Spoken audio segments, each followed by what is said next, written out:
নমস্কার, আমি সমিতা শাস্ত্রী। আজকে আবার একবার আপনাদের কাছে নতুন অনেক তথ্য নিয়ে এসেছি, যেটা আপনাদের দৈনন্দিন জীবনে অনেক কাজে দেবে।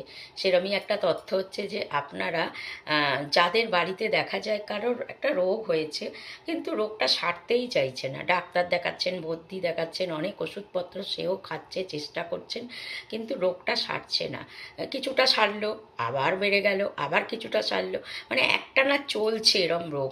তো সেক্ষেত্রে আপনারা ডাক্তার বদ্যি ওষুধপত্র যা করছেন করুন, সেগুলোর কোনো বন্ধ করবেন না।